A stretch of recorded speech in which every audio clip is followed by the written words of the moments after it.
Eu não sou de cá, estou cá há 28 anos. Sou do Algueirão, nascida em casa ainda. Os meus pais meu pai tinha um pequeno negócio, tínhamos gado e tínhamos um mini mercado, e, portanto era uma empresa familiar. Eu, entretanto, optei por não seguir essa vida e fui estudar. Estudei em Lisboa, na Universidade Autónoma de Lisboa, tirei o curso de História. Quando acabei, estive ligada à área da arqueologia, mas depois, entretanto, fui para o ESMAC tirar um dos primeiros cursos de museologia e educação. E resolvi vir para os Açores, dar aulas. Vim para São Jorge, acabei a pós-graduação, casei cá e fui ficando. E em 2004, como eu tinha essa valência, fui convidada, porque eu não seguia via ensino, tirei História via científica. O Governo Regional, na altura, convidou-me, no nome do senhor diretor, na altura o diretor era o Dr. Vasco Pereira da Costa, para fazer parte da direção do Museu de São Jorge, que ainda era Museu de São Jorge. E pronto, e fui ficando e estou cá na direção, vai fazer 18 anos. Acaba agora. Eu vivo para os Açores como ia para todo lado, porque eu queria ir andar e queria sair do sítio onde estava. Como estive ligada durante o curso à arqueologia, escavei em Viseu, escavei em Viseu não, mas em Penedono, agora assim, em Lisboa, em vários sítios. E a ideia mesmo era hoje vir aqui, amanhã ir para a Madeira, mas acabei por ficar aqui. E pronto. Não foi nada premeditado, foi porque aconteceu. E o seu primeiro emprego aqui foi qual? Foi dar aulas. Eu dei aulas durante 6 anos. Nas escolas, comecei na Calheta, depois fui para... Entretanto, também fui convidada para dar aulas quando surgiu a Escola Profissional da Ilha de São Jorge. Portanto, dava em simultâneo. Depois fui para as Velas. Das Velas, quando abriu a Escola do Topo, estive na Escola do Topo. E depois acabei nas Velas.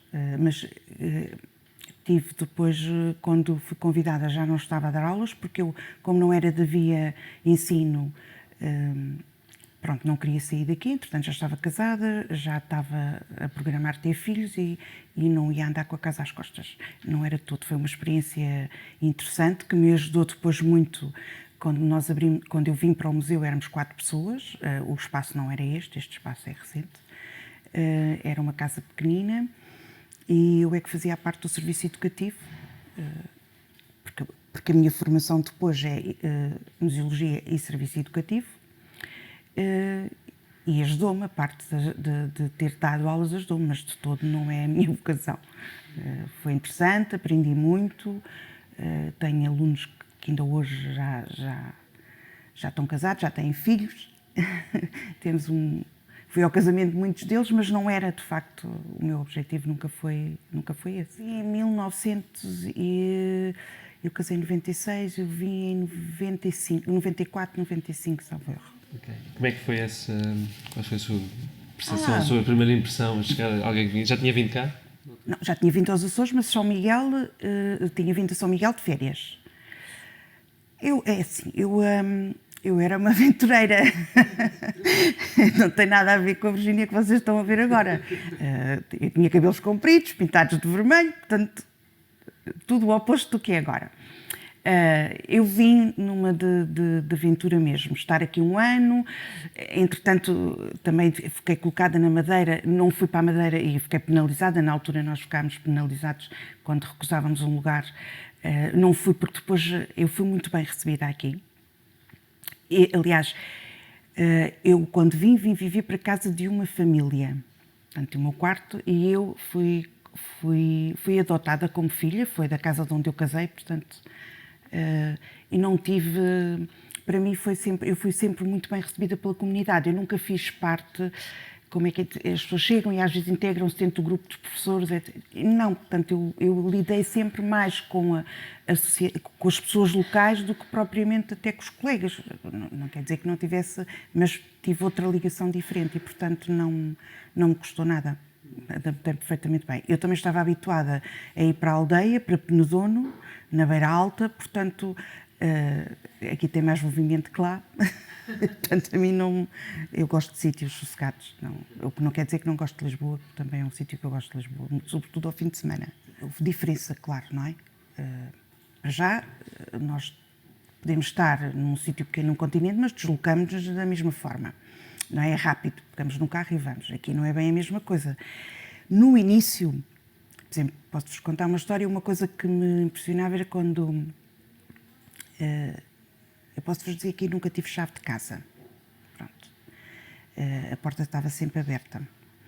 E a minha casa quase que é assim ainda. E às vezes pegavam em mim e diziam, olha, vamos até o cais. E era uma festa que corria tudo até o cais. Portanto, isto há quase 28 anos. Era o barco que chegava. E a primeira vez que isso aconteceu, e a segunda eu já, agora estou para o barco, mas que não é? Porque não estava habituada a isso. Não é? E depois percebi que era muito importante o barco vir, porque trazia as coisas que nós precisávamos. E claro que íamos à terceira de avião com quem ia a Sintra ou a Lisboa de carro. Claro que nessa altura fez-me alguma diferença. A nível de lidar com a comunidade, não. Porque eu não tenho esse tipo de problemas, portanto, por onde vou, falo, faço amizades, não é uma coisa que me... E claro que a nível cultural era diferente. Mas penso que até, se calhar aqui, temos menos oportunidades, mas também aproveitamos melhor o que temos. Do que talvez lá temos muita variedade. Eu estou a falar na zona de Lisboa, Sintra, que é aquela que conheço melhor, não é? Qual era o barco na altura que vinha cá? Ai, não sei, agora assim de repente, não sei dizer o nome. Era mais pequeno que estes que vêm agora de transporte. Mas agora não é. E o que é que o barco trazia? Trazia, portanto, vinham as pessoas e trazia mercadoria, só que hoje era mais pequeno, porque o cais era aqui este pequenino, não tinha este aumento. Depois, quando começou-se a fazer as obras, deixou de vir aqui, agora veio outra vez o barco. Mas teve muito tempo que não tínhamos aqui. Mas qual é a regularidade? Qual era? Vinha com alguma regularidade, sim, não posso precisar, mas vinha na terceira. Também nunca, não sei se vinha uma vez por semana, ou de 15 em 15 dias, sim. Era um acontecimento, portanto. Era um acontecimento porquê?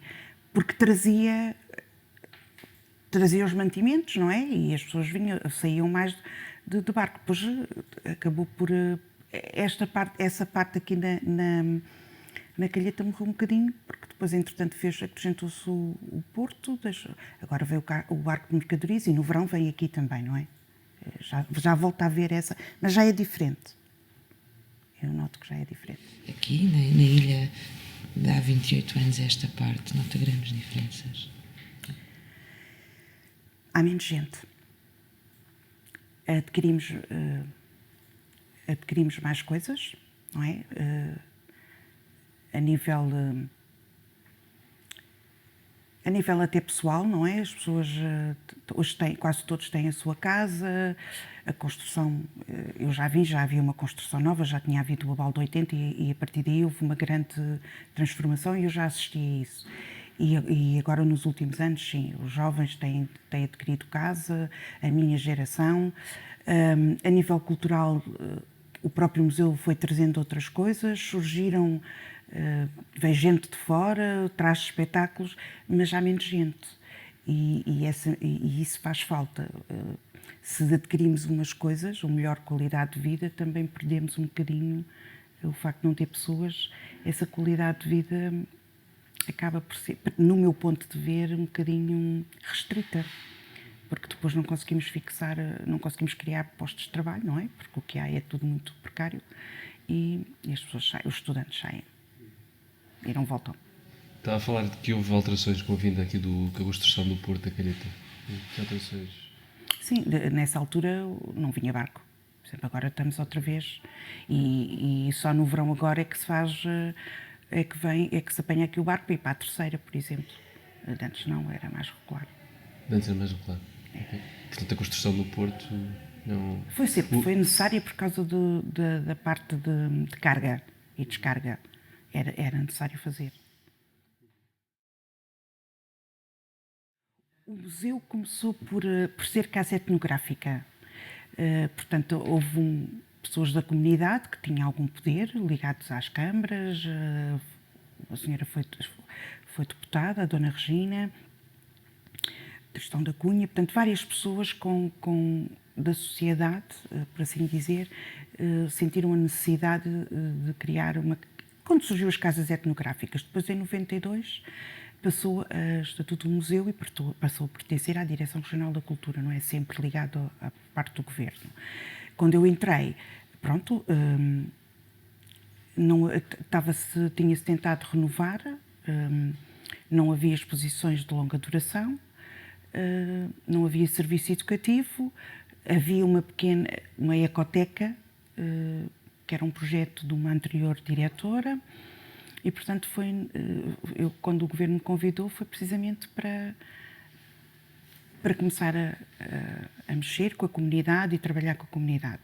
Como eu tive essa facilidade porque conhecia os conselhos executivos das escolas, tinha andado por elas todas, e começámos por aí, como eu digo, éramos 4 pessoas. Comecei a conhecer também o espólio, começámos por fazer pequenas exposições com pequenas oficinas e fomos crescendo. Entretanto, aumentou-se o projeto, deixou de ser propriamente a ecoteca e passou a ser um centro de documentação.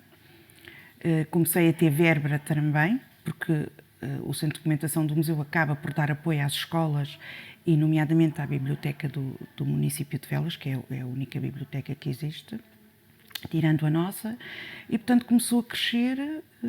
Depois eu senti a necessidade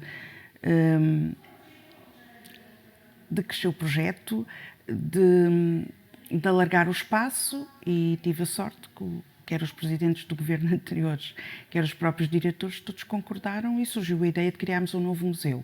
Quando em 2008 mudámos porque o patrono para o Museu Francisco Lacerda continua a ser um museu de ilha, o Museu de São Jorge, mas como patrono Francisco Lacerda, visto que ele nasceu aqui, em São Jorge.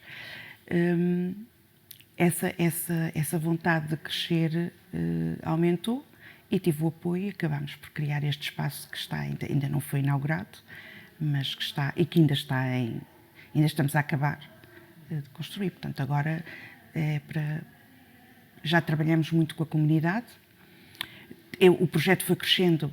Por exemplo, temos um projeto muito interessante ligado aos centros de documentação, visto que estamos aqui a fazer entrevista, que é as bibliocaixas, porque eu cheguei a um ponto que comecei a conhecer os públicos que tinha. Eu tenho públicos que só vêm à biblioteca e não querem saber nada de exposições, nem da história do museu. Tenho públicos que só vão aos concertos, porque nós, na ilha, também somos Direção Regional da Cultura. E, portanto, temos o nosso plano de atividades e temos o plano de atividades da Direção Regional da Cultura, não é? Por exemplo, se trazem concertos, nós temos que estar presentes ou damos o apoio. Portanto, há pessoas que vão a concertos, ao teatro, que nós fazemos fora, descentralizamos, mas não vêm ao museu. E depois há pessoas que vêm às exposições, mas nem vêm à biblioteca e também não vão aos concertos. Portanto, acabei por ter conhecimento, porque como é um museu de ilha, acabei por estar muito próxima da própria comunidade. Nunca ninguém se lembra que eu não sou de cá, porque já estou muito enraizada. Depois casei, tive filhos, não é? Casei com uma pessoa de cá e, portanto, isso acabou por se destituir ao longo do tempo. E acabámos por depois sentir necessidade de começámos por criar esse projeto que é as bibliocaixas. É muito simples, é uma caixa que nós temos. Fizemos parcerias com as Casas do Povo, com as escolas, de tanto em tanto tempo, agora é de mês a mês, 2 meses a 2 meses, em que levamos uma caixa com vários livros, dentro do interesse das pessoas. Essa caixa fica depositada no local e as pessoas, se não podem vir cá, vão à junta de freguesia ou vão à Casa do Povo e requisitam os livros. É um bocado como a Gulbenkian, a antiga carrinha da Gulbenkian. Isso foi um projeto, fomos pioneiros. Até estava na altura para ser prolongado depois para outros museus, ainda não foi, mas pronto. E que tem aproximado também muito a comunidade da própria instituição. O museu começa, a casa etnográfica, é muito simples, começam por fazer quando surge em Portugal, as casas etnográficas, como sabem, quase mesmo no continente, hoje estão completamente desativadas. Não é? Alguns museus algumas casas etnográficas tornaram-se em museus, que é o fenómeno que aconteceu aqui já tinha acontecido no continente. E outros. Começou por ser uma exposição rural, que até nem foi feita aqui na Calheta, foi feita na Ribeira Seca, em que as pessoas participaram nessa exposição. Depois, essas pessoas que criaram, portanto, que eu disse, tinham um poder local e regional, algumas delas, resolveram que a partir dali poderia-se criar uma casa etnográfica. E o espólio começou assim, começou a ser por doações. Depois, mais tarde, quando passou o museu, já passou a haver uma verba por parte da Direção Regional da Cultura, que na altura era dos Assuntos Culturais e que agora atualmente também pertencemos à Secretaria da Educação e Assuntos Culturais, agora com esta nova orgânica. Criou-se então a Casa Etnográfica e depois aí já começou-se a adquirir espólio e salvo erro, em 92 mudou-se mesmo para museu. E depois em 2004, com a Lei Quadros, integramos a rede portuguesa e por aí fora. Aqui havia as carrinhas da Gulbenkian e algum espólio veio dessas carrinhas. Quando elas desapareceram, vieram parar ao museu. Muita gente até pensa que eram as bibliotecas escolares. Já me fizeram essa pergunta, onde é que estão os livros das bibliotecas escolares? Neste caso, não. Atualmente, esse espólio existe. Nós temos, com o novo edifício, temos uma reserva também, porque isto agora acabou por se transformar numa espécie de... É uma biblioteca, pronto, para todos os efeitos.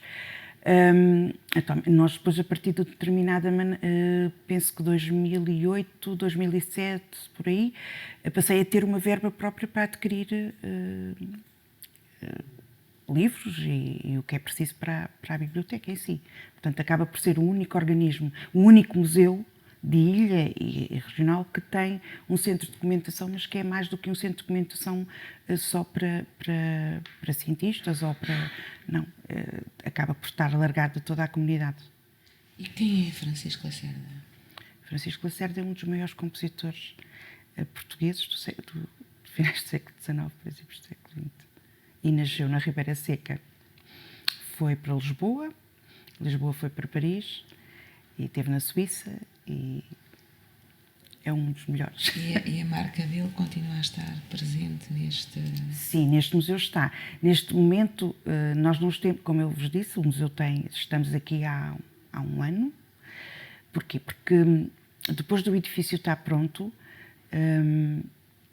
nós já tínhamos o projeto científico feito e a parte da museografia, porque para fazer museografia tínhamos de ter o projeto científico.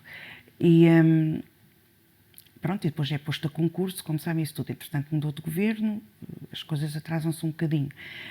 Nós não temos ainda as exposições de longa duração. Neste momento é um museu temático.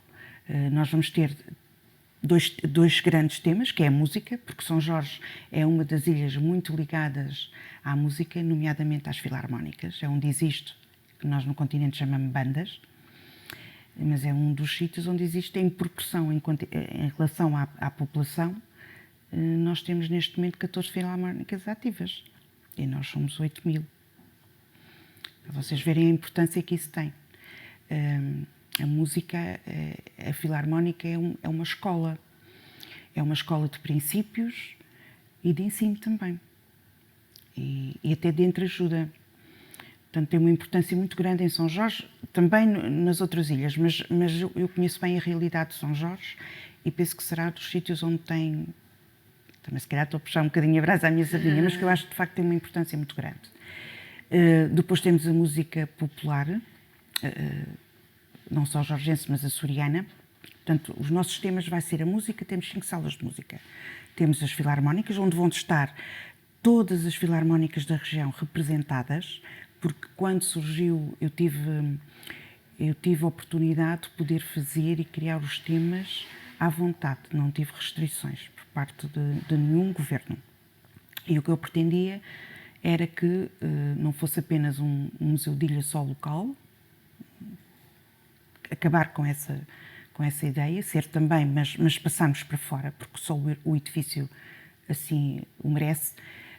E, portanto, no fundo é um bocado o lugar, o Museu da Música dos Açores, sendo um bocadinho, porque de facto temos esses, então está tudo representado. Entramos em contacto com todas as filarmónicas da região, todas colaboraram connosco, inclusive cederam e emprestaram instrumentos, que estão neste momento, uns estão em depósito, outros foram mesmo doados, que existem no museu. Portanto, vamos ter uma sala de música popular açoriana, não só sobre São Jorge, mas da mesma dinâmica, música sacra e erudita, e depois Francisco Lacerda. E depois temos o tema do atum. Porquê a indústria conserveira? Porque aqui, neste espaço, foi uma das fábricas da indústria conserveira de atum, uma das primeiras. E, portanto, estávamos no espaço e teríamos que necessariamente representá-lo. E depois temos todo o processo, temos as fábricas também de atum todas representadas, e inicia-se a visita com a história da ilha, desde a parte económica, social, biológica, por aí fora. É a primeira sala e depois então passamos para o piso da música e a seguir acabamos com o atum. Convidámos pessoas para fazer a parte de colaboradores. E da indústria conserveira foi uma técnica superior nossa e também convidámos uma pessoa estranha, que é o Francisco, que está ligado, é do continente, mas que o seu tema tem estudado sempre e tem o seu doutoramento ligado à indústria conserveira e não só. E, portanto, fizeram esse percurso, andaram por toda o arquipélago, foram às fábricas, mesmo aquelas desativadas tiveram em contacto fez entrevistas a antigos funcionários, aqui a mesma coisa, aqui eu acompanhei esse processo, foi eu que o iniciei aqui, entrevistas com pessoas, nós ainda conseguimos encontrar pessoas da primeira fábrica de indústria conserveira aqui, porque curiosamente em São Jorge as indústrias conserveiras estiveram todas na Calheta, 3, 4, mas 2 espaços surgiram, os nomes é que mudaram, e os donos. E, portanto, nós conseguimos ainda encontrar pessoas dessa época que nos foram... E temos isso, temos essa recolha toda feita, realmente. E são disponibilizadas como, essas recolhas? Neste momento ainda não são, mas vão ser. Quando tiverem as exposições todas montadas, e nós também estamos a criar aqui um arquivo dentro do centro de documentação com várias, inclusive com entrevistas também de músicos, não só de música popular. Nós demos assistência a eu fui orientadora do mestrando da Universidade Nova de Música, de um moço da terra que fez o seu mestrado sobre a música popular aqui, e esse trabalho vai estar aqui disponível, porque ele fez entrevistas. Um arquivo digital, portanto. Exatamente, o arquivo digital. Isto agora está a nascer. Este novo espaço, com estas ideias, está a nascer agora, não é? Está a ser um embrião. Estou inquieta que se comece com as exposições de longa duração, porque depois, a partir daí, as coisas vão evoluindo. A ideia inicial é agora crescermos para fora e darmos formação também na área da música. O museu não pode ser apenas um museu, o museu tem que ser dinâmico. E nós já fazemos isso já começámos a fazer no antigo museu e agora fazemos, por exemplo, com o Cine Eco, que passamos aqui, e depois vamos também para as freguesias, fazemos com algumas oficinas também, não só com as escolas, já trabalhamos com as famílias, trazemos concertos, e a ideia não é só trazer um concerto de música clássica, vamos supor, ou de banda, e vir e atuar, mas também dar formação, poder ficar e dar formação às próprias filarmónicas e aos próprios... Claro que isso vai levar o seu tempo, não é? Como calculam, nós estamos ainda... estamos a começar outra vez de novo. Nós temos que perceber, nós estamos num meio rural. Eu vou dar um exemplo, não sei se é importante, mas havia muito a ideia, isto já foi apresentado até num colóquio, quando nós criámos as bibliocaixas, que na parte rural que não ia funcionar. Não é? Porque as pessoas, há muita a ideia de que sou agricultor ou porque sou vaqueiro, entre aspas, não leio. As melhores bibliocaixas são do lado norte e é a população ligada ao campo. Há uma exceção, mas a maioria dos nossos leitores são pessoas que estão ligadas à vida rural. Consegue explicar? Eu acho que vem um bocadinho desse sonho. As pessoas não se podem deslocar da mesma maneira, ou não se podiam deslocar na altura, não é? Há 40 anos atrás. Toda a gente depois me fala das carrinhas da Gulbenkian e do senhor que fazia isso. E, portanto, ficou aquele gostinho e são pessoas também mais velhas, que começam agora a incutir, também passar para os mais novos. Mas havia o gosto de ler, eu acho que tem a ver com isso. Portanto, as pessoas já gostavam de ler, como não tinham acesso da mesma maneira, tudo o que vem é muito bem absorvido. Nós vimos isso até nas oficinas. Muitas vezes os miúdos que vêm no interior, entre aspas, absorvem muito melhor as oficinas que nós fazemos do que propriamente os da vila. Porque isso ainda continua a ser assim. Está mais diluído, ainda bem, não é? Mas ainda continua a ser um bocadinho assim. E eu acho que é o que se passa também lá fora. Portanto, não é. Nós não somos exceções, somos a uma escala mais pequena. Muitas vezes convidamos algumas filarmónicas para tocarem. Chegou a acontecer isso com umas peças de teatro. Nós, como somos Direção Regional da Cultura, a Direção Regional da Cultura tem 2 projetos que apoiam as próprias filarmónicas, portanto, desde a adquisição de instrumentos a fardamento. E, portanto, nós fazemos essa ponte de ligação. Neste momento damos apoio, fazemos os projetos, eles vêm, é que recebemos alguns dos projetos e depois canalizamos para a Direção Regional da Cultura. E depois eles são apoiados. Claro que hoje as direções vão mudando, mas há filarmónicas muito pequenas que têm pessoas que não precisam que os ajudem para preencher a papelada, para fazer o projeto, porque aquilo tem algumas regras, é preciso fazer um enquadramento histórico da filarmónica, tudo isso, e isso é feito a partir do museu. Portanto, houve sempre esse contacto, não só pela parte da música em si, do espetáculo, mas esse lado mais humano, não é? Ajudarmos as próprias a encaminharem-se. Claro que hoje já começa a haver jovens que já estão noutra, que também foram músicos e que já passaram por isso e que já sabem, já vão diretamente para o site e fazem, mas também continuam a existir aqueles que precisam de nossa ajuda. Portanto, eu tenho sempre, na altura das candidaturas, tenho sempre uma funcionária só para isso. Acha que agora esta classificação da Zero Biosfera pode trazer alguma ajuda nesse sentido, naquilo que é o papel do museu? Sim, eu acho que sim. Faz todo nós podemos ajudar nessa parte, portanto, podemos tirar fruto de ambos os lados. Eu acho que é um todo. Nós separamos muito a parte do museu, do ambiente ou das reservas, é um bocadinho como se as coisas estivessem separadas. A ideia também é um bocadinho, e os próprios agentes culturais também fazem um bocadinho isso, não é? Nós temos... Isso vai levar depois ao turismo e aos turistas que vêm. Há turistas que não querem saber nada de museus, nem de igrejas, nem nada disso. Querem fazer os trilhos, querem ir à caldeira, mas se os agentes culturais, e já começa a acontecer isso, sobretudo neste novo edifício, nós também tivemos a preocupação de fazer logo uma reunião com eles e mostrar aquilo que iremos ter futuramente. Não é? Infelizmente ainda não está pronto, mas terá que estar em pouco tempo. Eu acho que isso pode haver um intercâmbio entre ambos. Eu posso-vos dizer que nós tivemos uma atividade durante 2 anos, 3 anos. Nós temos nós sabemos que ao longo da costa temos vários naufrágios e temos um na Fajã das Almas, que é fácil visitar porque não está muito profundo. E como temos uma técnica superior que é arqueóloga subaquática, fizemos uma atividade juntamente com um agente cultural, as pessoas visitavam, Portanto, faziam um mergulho e visitavam isso funcionou muito bem. Depois tivemos que parar, não é? Porque tudo o que é muito repetitivo também há que fazer um intervalo para depois podermos voltar a iniciar.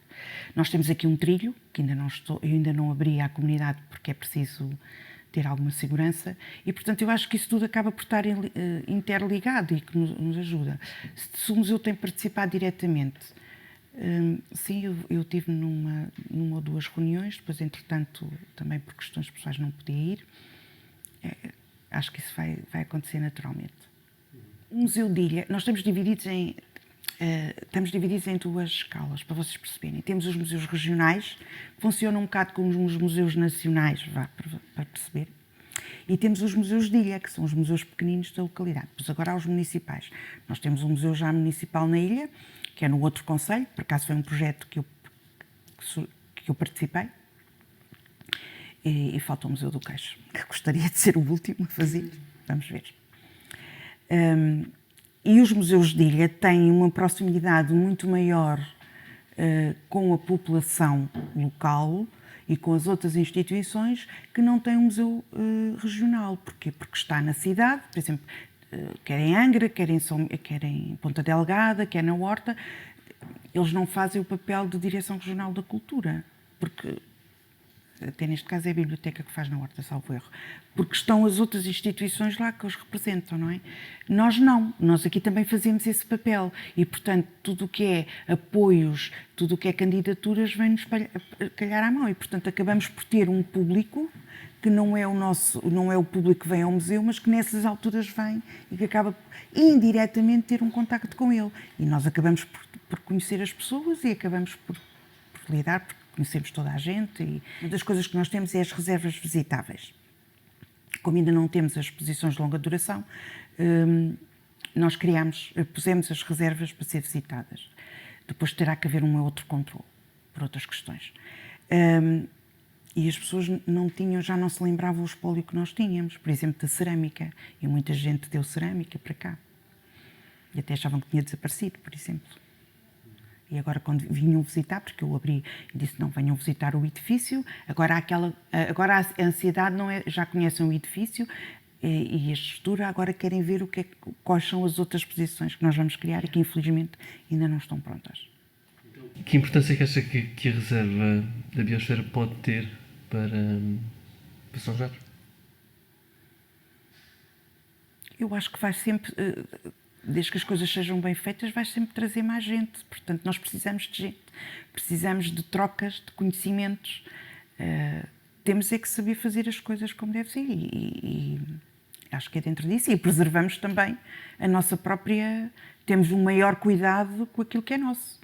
E não entrarmos por aqui adentro, como aconteceu noutros lugares, que destruiu-se tudo o que tínhamos e que não passam de mera, agora, património imaterial. Convinha ser também. Não ser só imaterial. Acho que é nesse sentido. No fundo é preservar aquilo que é nosso. É o que nós temos de melhor, porque há outro cuidado, há outra chamada de atenção. Não vamos fazer as coisas mesmo... Eu não gosto de chegar a uma Fagem e ver... Pronto, como nós vimos às vezes umas construções, ainda bem que não estão ligadas à Direção Regional da Cultura, porque quando nós temos que parar estradas porque temos solares classificados é muito complicado. E eu acho que isso é uma mais-vantagem, a mim mesmo pessoalmente, como pessoa, como habitante, vai trazer normas, vai trazer regras que nos vão chamar a atenção para que não posso fazer isto. Eu sei que no início vai ser muito difícil, mas... ou é difícil, mas depois também vamos nos habituar e os mais novos estão mais sensibilizados para isso. É nesse sentido. E qual é a sua relação pessoal com as Fagens? Ou se tem alguma Fagem de eleição? Tenho, porque neste momento não tanto, mas por questões pessoais, mas a Fagem dos Vinhos é uma Fagem que eu gosto muito. E conheço toda a sua cultura, porque estive ligada lá, o meu ex-marido era de lá e, portanto, os pais ainda existem, os meus filhos frequentam a Fagem e convivia com a comunidade, fazia parte da comunidade. Sim. Okay. E é uma coisa incontornável na cultura da ilha, não é? Sim, claro. Aliás, São Jorge são Fajãs, não é? As próprias vilas são 2 Fajãs. Nós não nos lembramos disso porque é a vila, porque é que estamos todos em perigo? Porque estamos numa Fajã. A Calheta é uma Fajã e as Velas é uma Fajã. São Jorge é feito de Fajãs, não é? A maior população está centrada precisamente ao longo da costa. Eu já tenho mais anos de São Jorge do que do Algueirão. Os meus pais vieram para cá, a minha mãe já faleceu cá. Portanto, os meus filhos são de cá. Não sei se vou morrer aqui, porque eu não, São Jorge é uma parte, é a terra que eu adotei como minha, porque os meus amigos são daqui, as pessoas mais queridas são de cá, tirando a minha família, mas também tenho só tenho primos, já não tenho tios, portanto só tenho tios do lado da minha mãe, que estão todos fora, tirando a exceção de uma tia. Não sei se vou morrer aqui, porque eu não sou pessoa de ficar sempre no mesmo sítio. Ou seja, a minha ideia é... Eu tenho um filho que quer voltar, uma filha que quer voltar, está em Coimbra a estudar, tenho um filho que está em Aveiro, não quer voltar. E, portanto, eu acho que os meus últimos anos vão ser lá e cá.